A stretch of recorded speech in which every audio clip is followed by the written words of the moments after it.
Thanks for coming back to the Business Equation Podcast. I'm your host, Nick Bogacz, and today we're with our very special guest, Vinnie Fisher. Vinnie, welcome to the show. Hey, Nick. Thanks for having me. Yeah, we're really excited to have you on. We wanted to just kind of dive right into it. If you don't mind giving the listeners the 411 on who you are and what you're going to bring to the show today. Yeah, I'm a 20-year professional in business. I've also 25 years married, 4 kids. Like at every level, I've continued to have to improve in leadership. And so as I keep deepening in leadership, so goes whatever it is that I've been given the blessing and burden to lead. So I'm a leader of people. I lead teams. I have a large organization that has across our entire portfolio over 100 people that claim to get a payroll from us. And so I lead people. And one of those is a company called Fully Accountable, where I'm its CEO. And so every day and every hour, I'm continually spent on leading others. And I love it, actually. That's fantastic. I think that's, one of those definitely traits that's super important in business, of course. And it's kind of one of those ones that sometimes people have a passion. They want to just open up a business and they don't realize that it's not going to be them that's able to do everything, that they have to lead others, that this is, no matter what business you're in the people business. Amen. I built an entire company that I'm unable to do what we do. I built it to solve a problem that I have. So thank goodness we have amazing people that are able to do the work. And I couldn't agree with you more. Like, although it does feel like herding cats at times, it's it's how I learned to grow a company beyond my shadow, is that I realize good people have to be put in good positions so we can produce great results. So take us back before the businesses. Take us back 20 years where you always thought you were going to be an entrepreneur. Like where did you get shifted to go into entrepreneurship, and how did that all work? Yeah, it's funny is probably because of some of my upbringing, raised in some pretty broken circumstances, raised in some situations where like most people would have been using language that you're not going to do it. I had a chip on my shoulder, kind of wanted to always be in the front of the room. Plus I was just given that personality set where I'm a challenger. I kind of like, if you tell me I can't do it, I'm now suddenly going to work harder to do it. So I think I've always been a kind of run after it. Like if you look at it took me a while to realize this, but my number one trait is that I'm just going to outwork the person around me. I'm not smarter. I'm probably not. I even played like athletics and sports, and I played Division I soccer. I wasn't the most athletic on the team, but I didn't take plays off. So that's who I am forever, right? So when you add to that, wisdom and training, becoming a lawyer and a corporate attorney, the common trait is that I'm a guy that just doesn't give up. Well, I think that's a very important trait in an entrepreneur, is a guy that doesn't give up. So I don't know that I always wanted to, so to speak, be an entrepreneur. I just always gravitated towards the front of the organization. And so my mind's always thinking about problems and how to solve them. So it naturally worked towards creating things. And that led towards me doing and taking risks to do my own things. Were you a leader on your soccer team in college? Yeah. So, even though I wouldn't have been voted as the captain, I would have been the most vocal leading people through I was just a freshman, but I remember continually pushing everyone. I'm like an exhorter. So that's somebody who can see strength in you, Nick, and I can help you, pull you and push you harder to be the best version of yourself, even though you don't see it. So take us to when you first started your businesses. What was your first business? What was your first idea, and how did that go? So I'm in college. So I had little things in high school and stuff. I've always been a tinkerer. I go back to the whole classic paper route, but let's go to the real first business. I'm in college, getting ready to go into law school, and I opened up a delivery service where we had on-demand delivery of whatever it is you needed. We had a dental office locally that needed its dental casts delivered. So I figured out how to find the manufacturer, and I actually had a car and a van that I hired a guy. We started doing delivery. And then the World University Games came to Buffalo. And I'm like, well, I could get that contract. And so I bid to be the delivery service for the World University Games. And I had little to no experience in it. We get the contract. Next thing you know, I'm delivering stuff. And in the process of that, I wanted to learn more about tax, and I needed my own taxes solved. So I opened up my own tax service where Deb and I, my wife, were doing taxes for people. So in the beginning, it was like these very side hustle-y things, which, by the way, I think is a bad habit too. I learned the side hustle of having a lot of side hustles, and I could speak against why side hustles can be as equally dangerous, but that's the early days of me in business. So did you have a tax accounting background? No. You just knew that that was an opportunity, and yeah, I saw people having their taxes done. Like they would just dial it in at like, a tax delivery service. And I thought I could do it better than that. Yeah. So take us like from there. What was the next business? What was the journey like? Yeah. So from there, I would have then gone into through law school. So during that time, it was hunker down, get through law school. But then I landed in a big fancy firm. And right there, I realized that I could actually be in one of my own firms versus just with them. So after about almost 2 years of very good training from a very fancy elite firm, I joined forces with 2 other men and had our own firm. And then quickly grew that to a staff of 50 people and lots of clients. And I was the lead revenue generator for that firm. Okay. And what kind of law did you practice? I was a corporate attorney, right? So I used my tax and corporate discipline to represent small and medium-sized businesses. And when you're in that role, you're doing all of it: M&A, employment, nursing the owner through his tax problems, everything.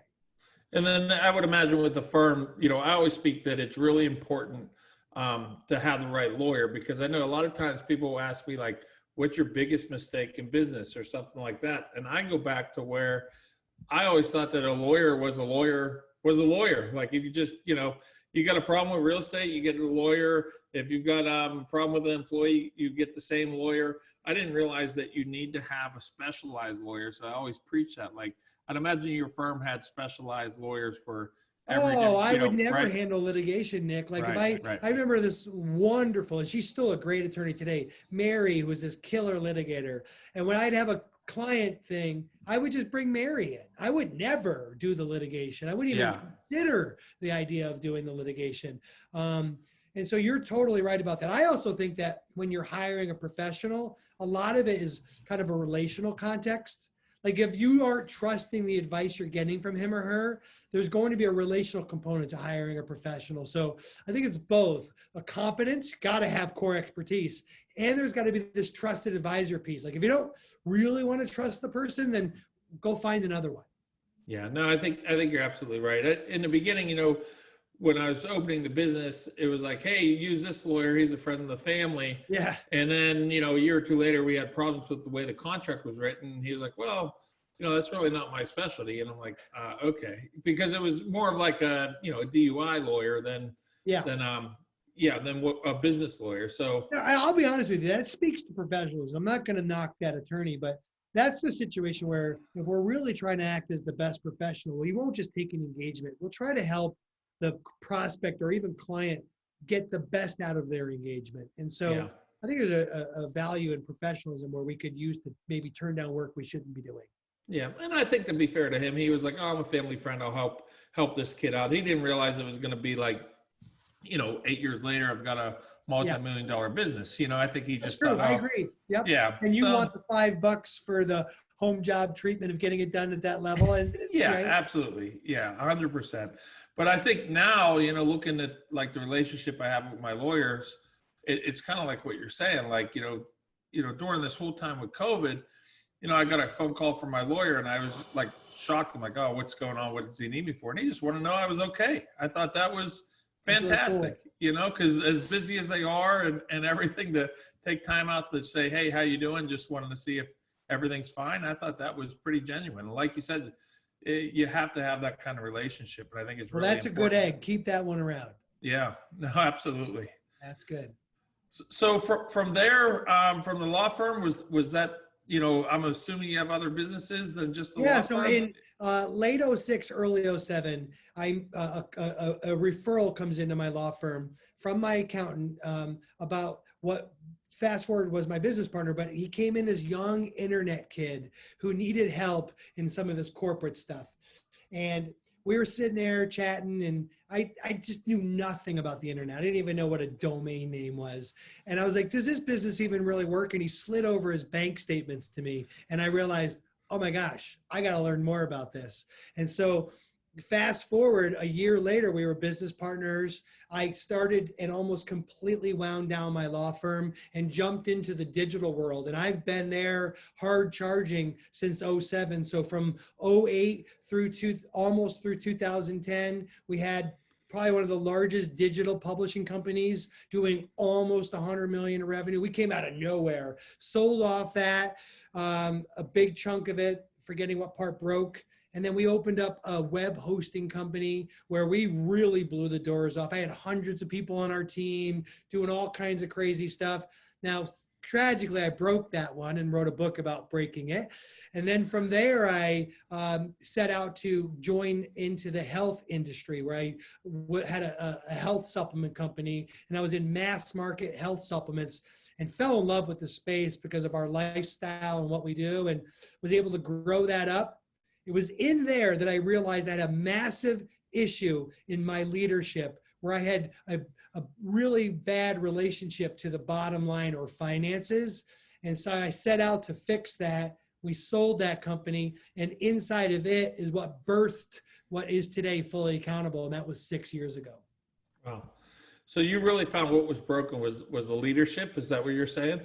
I had no financial fluency. So even though I'm a lawyer and even a tax lawyer, I had a real aversion to financial stuff, like the language around it and what it does. And sometimes spreadsheets are invisible to the way my mind works. And so I just really avoided the bottom line.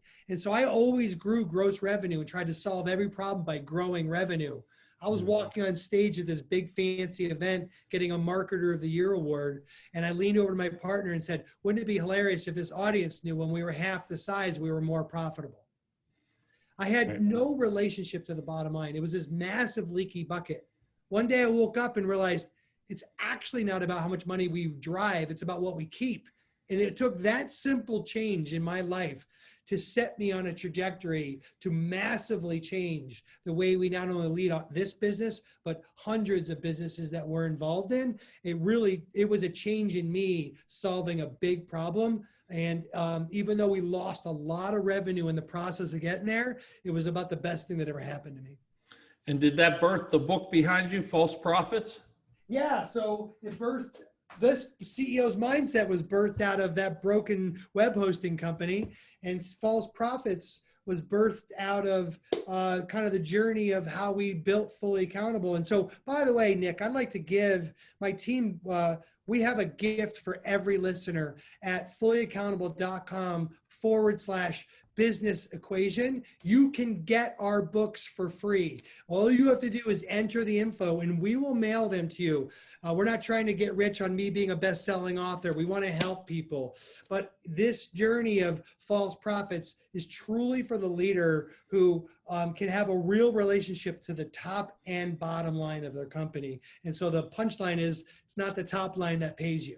We'll also have some other great resources there for you. It's designed to help you really level up the maturity of the depth of growing your business. So what I learned along the way is the habits of growing from 6 figures to 7 figures are way different habits than deepening a 7 and 8 figure business. And so we're going to give you a lot of those resources. So when you're talking about the leaky bucket and fixing that, yeah, what were some of the first steps that you took? You know, most companies spend too much money acquiring the customer. 42 cents of every dollar overspent in companies is trying to acquire the customer. And so actually, I'll give you the punchline. The best principle of this book, False Profits, is solving for X. So in our health company, what I did was, what could I actually spend to acquire the customer? And so what I did in there was realize, what do I want, or what's the industry standard of the profit margin of the type of business I run? And people are like, I don't know. I'm like, well, I need to find that out. Well, I found out, here's what I found out. We were profiting about 8% on the bottom. And I found out we should have been 20 to 22%. So all of a sudden, instead of being like razor thin margins, like, hey, we got 8%, I was annoyed that we were losing 14%. So I set out to go change that. And along the way of finding that out, I found out that my cost of goods were high. My cost to acquire the customer was high. I was able to negotiate my processing rates as well as my inventory rates. All of it was in play because I realized my margin was massively out of whack. So how important is the P&L in the retrospect of, like, do you look at it monthly? Do you look at it weekly? Like, how often are you looking at where the money's going? I would say, for me, it depends on the amount of transactions rolling into your company.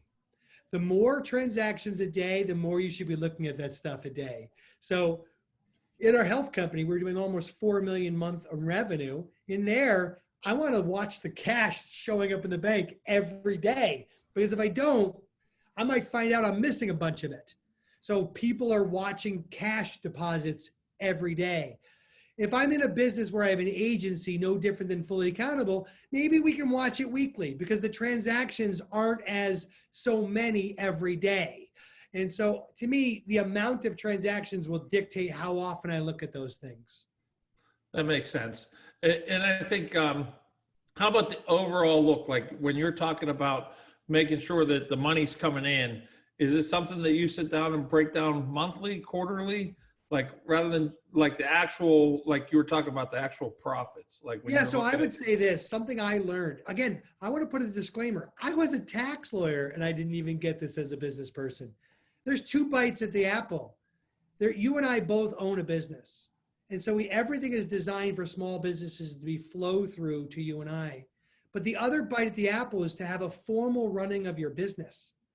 You get a first bite at the apple of being mature in the way you deal with expenses and tax treatment at the business level. Then you get a second shot as you, the flow through partner of that business. Now, with that said, every small business should be closing out and looking at their stuff on a monthly basis. Anything longer than that, all you're doing is finding out you may have bled to death 3 months from now. Yeah, that makes sense. Because I know that's, going back to the beginning too, that's a mistake I think we made. We would look at everything 6 months down the line. Oh, here's your P&Ls for January and it's July. And like, what do you mean I lost money in January? And right. It's, or you know what's worse? Right now, you and I are talking in December, and I know the show will play when it plays, but one of the things that happens at the end of the year is someone will, I see this all the time. It even happens with our fractional CFOs. Someone will want to start to do tax planning. And you'll hear a tax guy say, oh man, I wish you would have told me that earlier in the year. It's like, but I'm telling you now. Like, what I want to solve this problem now, and all this, there's a very historical component to some of the things you do. And so the longer you push out the review or planning of stuff, the more painful it is actually. Yeah, no, you're absolutely right. I know, as far as like talking to the accountant, in the very beginning, I'd see my accountant, once, maybe twice a year. And then I remember the one year I went into him at, our normal December meeting, and I gave him all the numbers, and he pulls them all up and he's like, whoa, wait a second. He's like, we got a problem, but we should have been meeting a bunch. Like, you're going to owe a bunch of money. And I'm like, oh, what do you mean? And he's like, yeah, I didn't realize you did this much in sales. Yeah. And then from there, now, we meet, more than quarterly, quarterly. What we built our whole model around is this idea that a business should have some cadence where all that stuff's being done for the business. And then me as the owner, if I want to meet quarterly, so be it. Right. But the business to run maturely, at least at what we learned about running a a well-run organization, that's a monthly activity because the outside accountant doesn't know what's going on. Perfect example. When I showed him the sales, and he was like, "Whoa, wait a second here." Yeah. Yeah, they really don't know. You're right. It's something that needs to be done monthly, and And it's not his yeah. fault. No, it wasn't. Yeah. Right? You're only showing it to him quarterly. You're only paying for that type of transactional relationship. Right. That's one thing I've learned in business too is, to always blame myself first. Because I think that's an easy thing to do as a leader, is to say, oh, it was this guy or it was that guy. But really, when you become a leader and you realize, okay, I'm going to put the blame on myself first. And sometimes I say, man, I got to take a really long walk with the dog to figure out that it was me, because when something goes wrong, I'm like, there's no way I'm blaming myself for this one. And then I take that walk and I get a good 45 minutes into it, and I'm, going over it in my head, and I'm like, wait a second. Yeah, this is where I went wrong. I should have, the really hard, I should have X, Y, or Z, and I think that's part of being a leader, right? Is taking the blame. Absolutely. You and I are going to be fast friends. I couldn't agree more. Like, I've learned servant leadership and humility in two places. One is in marriage, this defensive factor, and along with that goes family. But then in work, like, there are great people on our team doing certain things. And when I let people down, or my job is to look around the corner and take some risk. So my risk taking can be expensive for us. And so when I'm wrong, for me to be able to own that part and bring it back to the team, it's some of the best culture stuff that exists in our company, where I have not a false humility, a real humility in the leadership aspects that go on inside our company. Well, I think you're right. Any part of leadership starts with being genuine. I think, having that humility and being genuine about it, because people can smell through the bull crap. They really can. And I think, when you see that you're leading a team and people want to be led by you, that says something too. And usually it's because they're buying into you as a person, almost even more than they're buying into the company. Yeah, you ever been around that guy? And I was this guy once, so I know what he looks like, where he acts different in one setting and he does in another. Like a house that's not on a firm foundation, it won't stand. And so I remember taking a real honest look at myself in the mirror. It's when we wrote this book, CEO's Mindset. I broke that company during the phase of breaking it. I was so defensive and so blind to my arrogance that I was acting as two different people. And when I really got right with that, it changed the way we lead and how I've been given the privilege to grow things beyond even my own shadow. Yeah, I think that's what's hard too, is, as you get success, it's easy to get lost in the success, and, you want to feel like you can do no wrong. But there's always times in business where you got to get put back in place. And I think it's how you react to that and how you direct your team through that is kind of really what builds yourself. I think most successful entrepreneurs, if they can't see the dents or hits where they scrape their knee or cut their chin, I think they've got some interesting times ahead of them. But two, I think the more mature entrepreneur is persevering through those trials, not avoiding them. Yeah, I think you're absolutely right. And I think, building a team is a big part of that too, because I think there's been times where, I'm sure you expanded really quick and you just, I know for me, when we expanded quick, we just filled the team. And then when you look around, you're like, well, I got the wrong team to lead here. And I think that could be a big thing too, is, trying to make sure you have the right team to lead. Right. Inside my web hosting company, right behind our server costs, my number one expense was payroll. And it shouldn't have been. I just had overhired. We were growing so fast. Now, I always say, what's the right part of a rocket to grab onto? I say any part of it. But I would hire 25 people at a time. And instead of continually maturing it, I just threw every warm body I could at things. And we literally wasted so much money with just awful decisions made by me in such massively bad way of looking how to add people onto the team.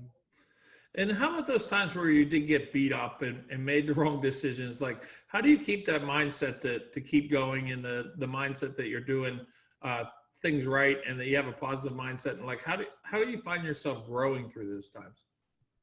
You know, there's a third book I wrote, which you can have if when they take advantage of the gift. It's called The Best Investment. And for me, the tagline is a better you. When I broke some stuff, I learned some things about me that were really valuable. I learned that I naturally, or maybe just by habit, focus on things I'm grateful about. It breaks me out of this cycle. And so like I've been built with some wonderful gifts that I don't even earn, where I literally will take the opposite side of an argument. I'll even take the opposite side of if something really bad happens to me, my immediate reaction is to think about the other good things I got going on. And so I do this for people around me, including myself, where I will now with discipline, every morning I wake up and in my meditation and prayer time, I consciously think about the things from the day before that I'm grateful about. It helps me wash out the real pressures. A professional, I don't care which spot you sit in as a professional, there's two downward pressures. There's the downward pressure to always be available, and there's the downward pressure to always be right.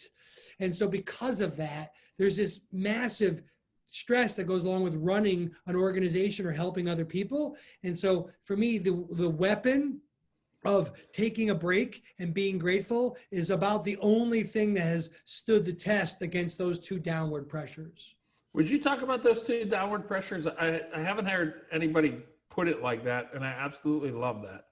Yeah, you know, as you continue to improve in what you do and technology keeps going along with us, we have always had this training, or the society, the world, I call it, will always take from you, whatever you'll give it.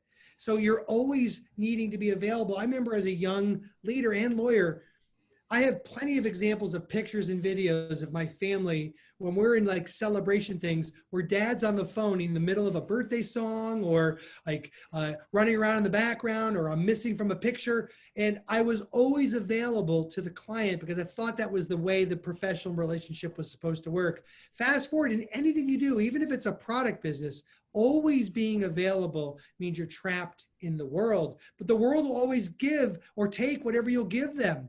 And so that's one problem, is always being available. It's always going to be what's expected of you. And you got to put guardrails around it. It's actually a component of value. When you start guarding your time, others will value it more. So that's one. Two, because you're ever the person wanting to help, there's this pressure that someone's coming to you, whether it's buying a product from you to solve a problem or service from you, that you're right. And there's this burden when you're wrong, and you're only as good as your last being right. And that's always the pressure. And so that stops many people from taking chances because they're so afraid of failing, that the only solution I've seen to the downward pressure of always being right is the willingness to accept when you're wrong. That's good. And I like what you said too about kind of refreshing yourself in gratitude. And that's one of the ways that you kind of escape both downward pressures. And I think that's absolutely key. Yeah, it's huge. Yeah, it absolutely is. So where do you see your business going from here? Like what's your next steps? You know, earlier in the show, I talked about this idea of too many side hustles. You know, earlier in my career, I would have loved to have realized there are two emotions that exist that will always exist no matter what you do. And it's anxiety and boredom. And I'm in this phase now, honestly, full disclosure, just to you and I and everyone who's listening, that I'm in a boredom phase. We've built our companies in such a way that I'm not trapped into one of them. And in my boredom, I'm starting to evaluate, am I going to build another thing out of success? Or am I at my age and stage, because I've had the privilege of so much success, am I going to build something out of significance? But what's funny is in here, I look back at my career and my response to anxiety. and how in both of those I would overcorrect. So I find myself being anxious about being bored. And am I gonna, it's not that they don't exist, it's what am I learning on how to respond to either being anxious about something happening in the business that I wasn't expecting to happen, and what's a measured response, or I've got everything figured out and I slept at a Holiday Inn, so let me go start another 7-figure company. Both of those, my response to them is more treacherous than the reality of those two emotions existing. So right now I'm working on some significance where I'm developing leaders in our organizations and I'm working on legacy. So, I love what Fully Accountable is doing. We look like overnight successes with this pandemic and the need for outsourcing. We're growing at every level for fractional CFO and full back office work. Our supplement company, our data company, all three of them are rocking. Like, I only have first world problems. I got nothing else to complain about. I got teenagers, I can talk about those. But to me, I'm really working on this cadence of mature decision-making as it relates to boredom and anxiety. So take us through Fully Accountable. What does Fully Accountable really do? What problems do you solve? So the solution is providing a full back office of a fractional CFO and controller for an outsourced method where we provide that service to e-commerce and digital companies doing 7 figures in revenue and above. And so we are their back office. There's really 4 positions in an accounting and finance department. There's the bookkeeper, there's the controller, the accountant, the data analyst, and the CFO. Well, we provide that as a package approach to our clients, and we're doing that for hundreds of companies in North America, and we provide it. We say time, money, resources. We help you buy back the time of the things you shouldn't be doing for a fraction of the cost, and we bring a whole bunch of resources to the table. We're the experts in that category, and so we have a lot of awards. There's some behind me that you can see. Like we're rocking it like that. That's due to double again, and we're one of the largest in our industry. When do you find somebody needs to hire a CFO? So that's an interesting question. The things you need to do in a company that's doing, by the way, here's a fact. Less than 7% of all businesses in America do more than $1 million of annualized revenue. It's a very small percentage. We're just running around with them, so we think it's everybody. And so the habits that you need to develop to get from 6 to 7 figures require you to build an irresistible offer and get customers coming back and buying from you. You have more of some growth needs that you have. A business that's 7 figures and above has process needs. It needs to do things to improve its customer, improve its cash flow, maintain process improvement. Those are the businesses we best position with because we can help them improve the parts that they're never going to work on improving. Yeah, that makes sense. So when you do that process, do you find that at different levels is when somebody needs to outsource and use your company? Like, is there a breaking point when a digital company needs to say, hey, we need somebody else. We need to outsource this. It's too much for me. Is it that simple when it's too much for the owner, or is there really isn't a number attached to that? The first thing that happens is, Nick hires this nice lady we call Mary, who comes in, kind of assumes like an office manager role or even a bookkeeper role. Yep. And quickly, Mary gets overwhelmed and isn't really to keep up with the true growth of the next phase or season of the company. And most of the time, that person needs to be upgraded and she needs to be moved in a role she should be doing. And what's the beautiful portion of outsourcing? BPO, business process outsourcing as a category, has existed. The reason accounting and finance has not historically been one of those categories has been technology. But now the technology is here. The idea of having that team internally, cost return for ratio, no longer makes any sense. It's a category that should be outsourced for small and medium-sized businesses, but it's usually growing up outside of Mary that's the problem, not going from owner to nobody else. And so as you start approaching $100,000 a month in revenue, at least in our model, you need that person. There are service companies where you're approaching $500,000 in revenue and you have that same problem. And so when we work with agencies, theirs is more of a $500,000 issue, not $1 million issue, but it's almost always overwhelmed Mary than it is anything else. So with your tax background, Yeah. one of the things I learned opening my own business was it got to a point where it wasn't that it was hard to make money.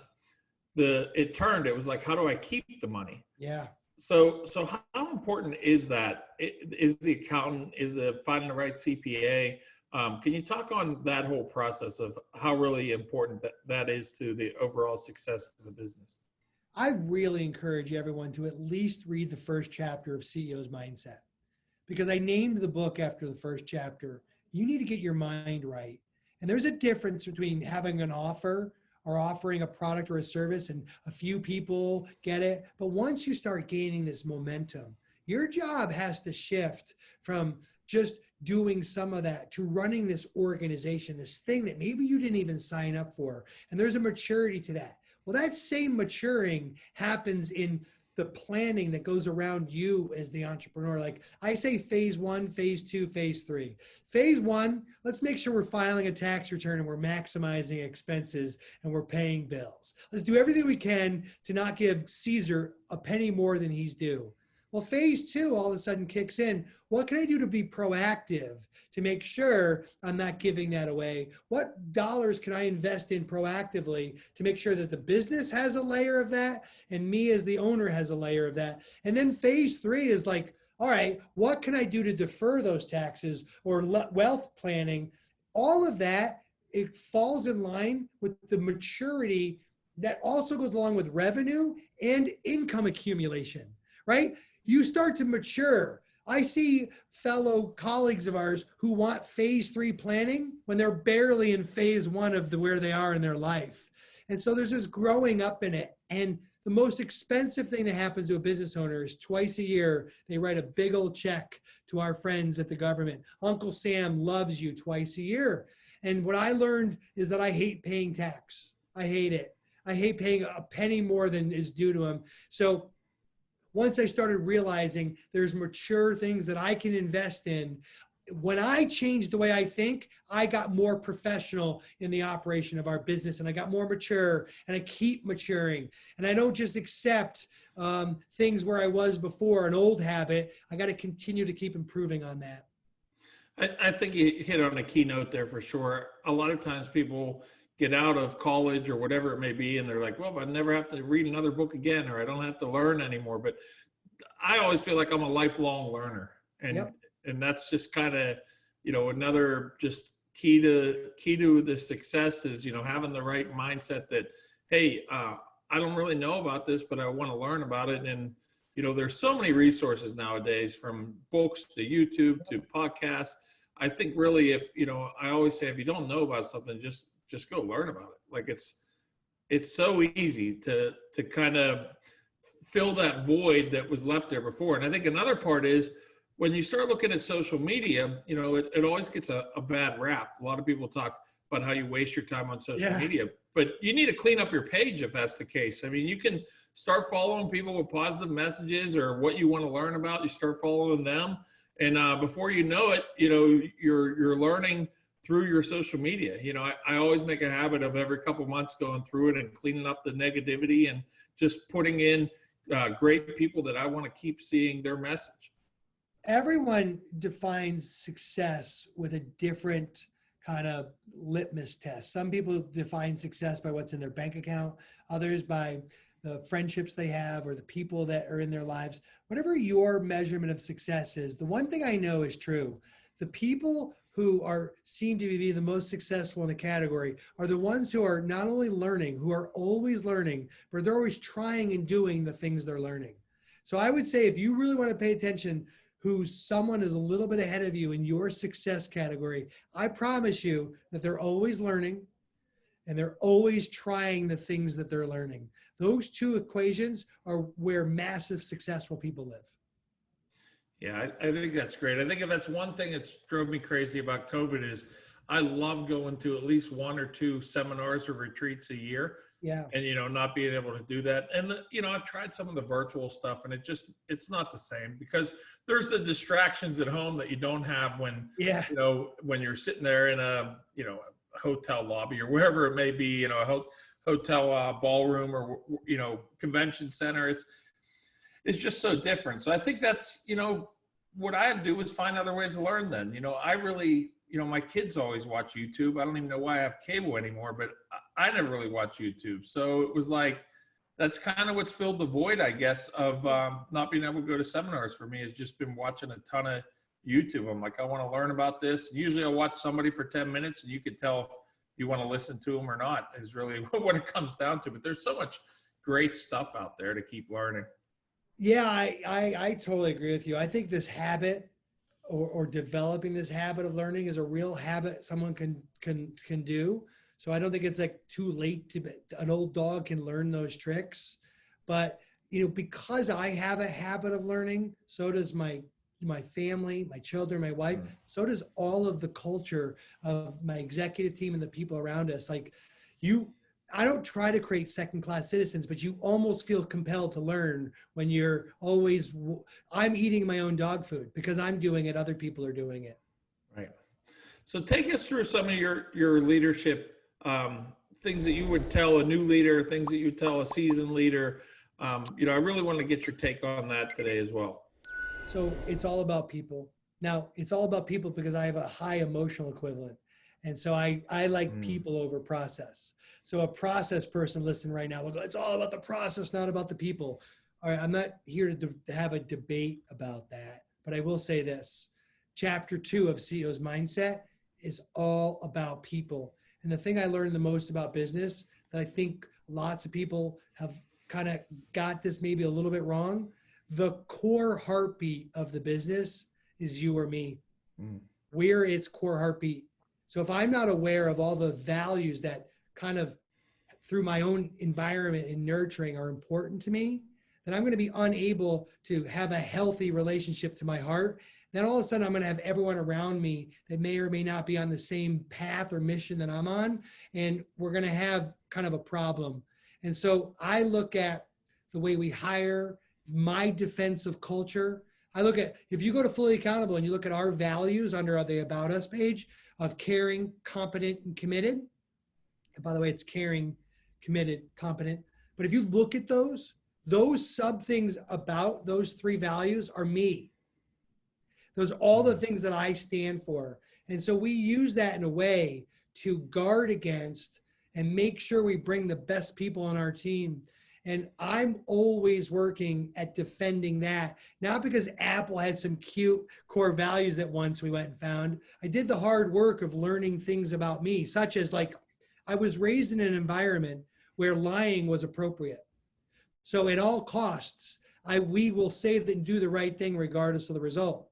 I was raised in an environment where you kind of put up an image of yourself that wasn't the accurate image, the one you wanted it to be, not the one it actually was. We don't believe in gossip because I was raised in shame where I always thought people were saying things about me. So if you're going to talk directly to somebody, you're going to talk directly to somebody. You're going to promise something to somebody by the end of the day and you don't get it done, pick up the phone and own why it didn't get done. These are things about me. So if you don't act like that on our team, you're not going to get the benefit of the doubt that I give myself. And so our team acts like that.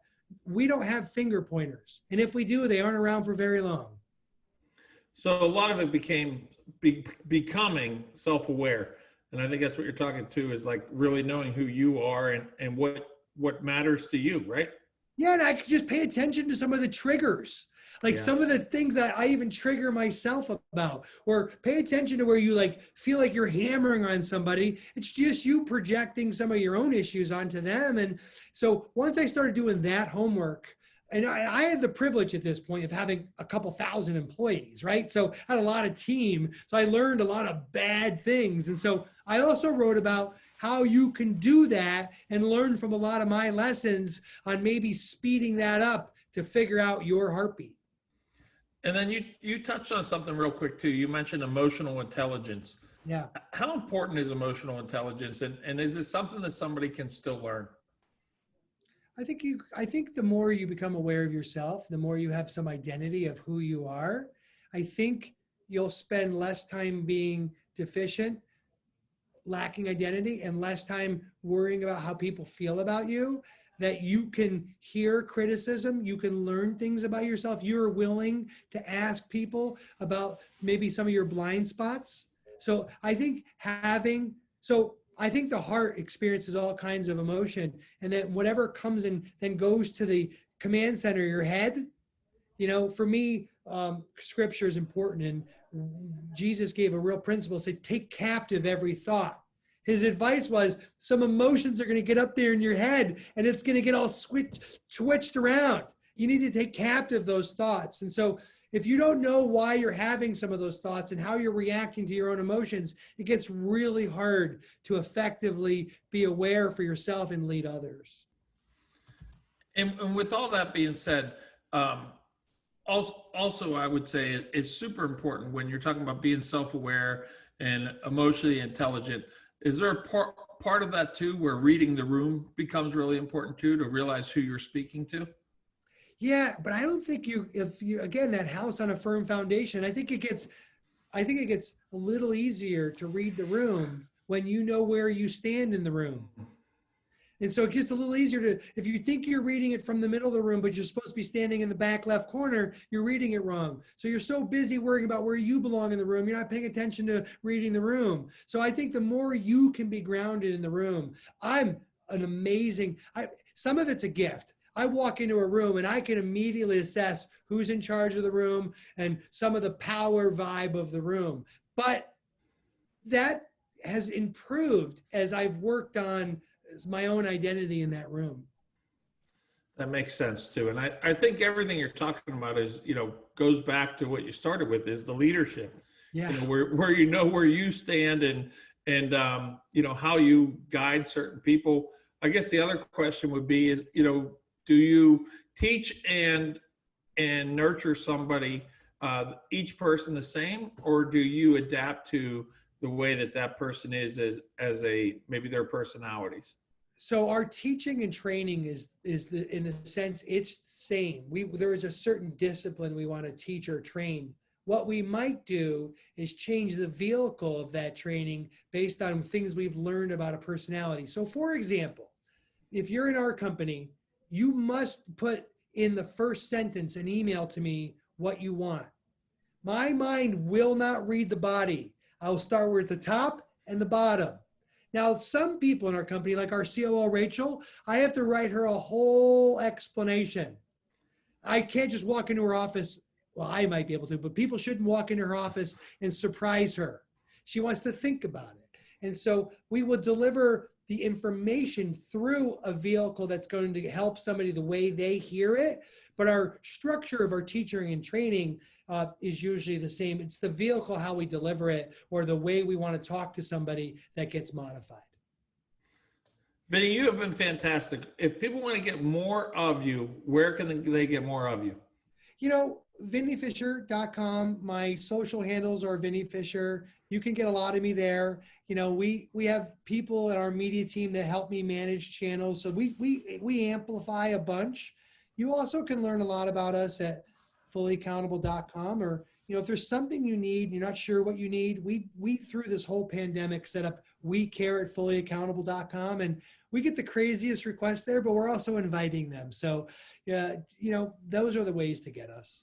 You want to plug the book one more time where they can get the book offer? Yeah, so it's really you who did this, but it's at fullyaccountable.com/business equation. You can get our best-selling books and some other resources that are yours to help you really on this journey of leveling up the next level for your company and your business. Now it's time to solve the equation of Vinnie's success. This is where we get to ask you 7 rapid-fire questions. Are you ready? Oh, sure. All right. Best seminar or teaching you've ever been to? Traffic and conversion, by far, Ryan Dice, Roland Fraser.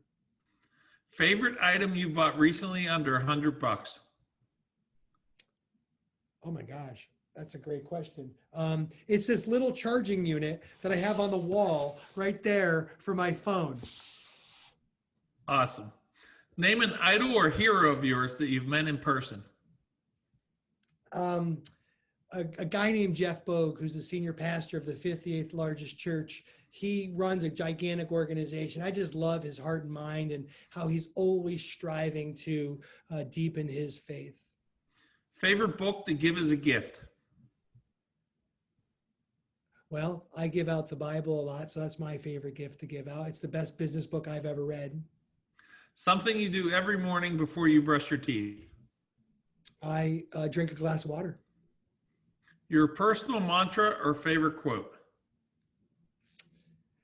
Version done is better than version perfect.